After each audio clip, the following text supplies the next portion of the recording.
চান, যদি মনে করেন যে আপনি জান্নাত পাবো, তাহলে আপনাকে ন্যায়পরায়ণ হতে হবে, নইলে মন্ত্রিত্ব ছেড়ে দিতে হবে। এই বাক্যটা তিনি বলেছিলেন। অথচ মানুষ যে কত কি বলল। তাহলে কি ইমামুন আদেল, ন্যায়পরায়ণ নেতা, ন্যায়পরায়ণ নেতা, এরকম করে এক এক করে 7 শ্রেণীর মানুষ। আমি অত লম্বা করবো না, যে বিষয়ের উপরে সে বিষয়ের উপর কথা বলবো।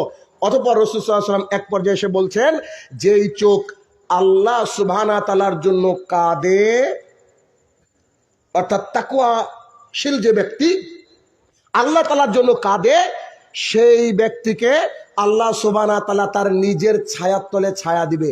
যেদিন সূর্য থাকবে কোথায় বলেন তো? মাথা থেকে 1 মাইল দূরত্বে। কেউ বলেছে মাইল মানে কিলোমিটার মাইল, আর কেউ বলেছে মাইল মানে সুরমা দেওয়ার কাঠির নামও মাইল। তো সুরমা দেওয়ার কাঠি কতটুকু হয়? এতটুকু। আল্লাহ সুবহানাহু ওয়া তাআলার টেকনোলজি ভাই, বাঁচার কোনো রাস্তা নাই। সেদিন এত পরিমাণে মানুষ ঘামবে, এত পরিমাণে ঘামবে। আবু হুরায়রা রাদিয়াল্লাহু তাআলা আনহু বলেন, রাসূল সাল্লাল্লাহু আলাইহি সাল্লাম বলেছেন, কিয়ামতের মাঠে মানুষ পাপ অনুযায়ী ঘামতে থাকবে। কারুর ঘাম হবে হাঁটু পর্যন্ত, কারুর টাকনু পর্যন্ত, কারুর কোমর পর্যন্ত, কারুর এতদূর ঘামে। পাপ অনুযায়ী ঘামতে থাকবে। তো রোদের গতি কি হবে বুঝতে পেরেছেন? সেই দিন আপনি আমি ছায়ার তলে থাকবো যদি কি করতে পারি? আল্লাহ তাআলার ভয়ে কাঁদতে পারি। জি, কার ভয়ে কাঁদতে হবে? আল্লাহ সুবহানাহু ওয়া তাআলার ভয়ে।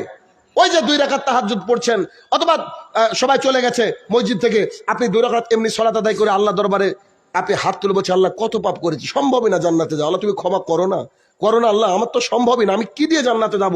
আপনি চিন্তা করেন, দেখবেন আপনার অটোমেটিকলি কান্না চলে আসবে, আসবেই আসবে। তাহলে কি এই কান্না যদি আপনি করতে পারেন, তাহলে একটা বেনিফিট কি? আপনি তাকওয়াবান হলেন। 2 নম্বর বেনিফিট, কিয়ামতের মাঠে আল্লাহ তাআলা ছায়ার তলে থাকবেন। আচ্ছা, যাকে আল্লাহ তাআলা ডেকে ছায়ার তলে দিবে, তার আবার কি ওই রকম বিচার টিচার হয়ে বা জাহান্নাম যাবে মনে হয় আপনাদের? হ্যাঁ, অসম্ভব। যিনি নেতা তিনি ডেকে নিচ্ছেন, এটা কোনো কথা হলো?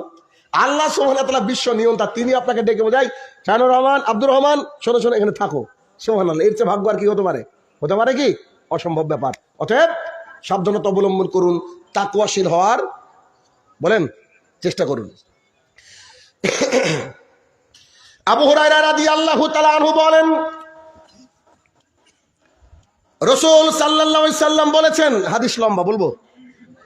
রাসূল সাল্লাল্লাহু আলাইহি সাল্লাম বলেছেন, 3 জন ব্যক্তি একটা মাঠের মধ্যে দিয়ে যাচ্ছিল। হঠাৎ আকাশে বিদ্যুৎ চমকালো, হঠাৎ ঝড় বৃষ্টি শুরু হয়ে গেল। পাশে ছিল পাহাড়, সেই পাহাড়ের মধ্যে আশ্রয় নিতেই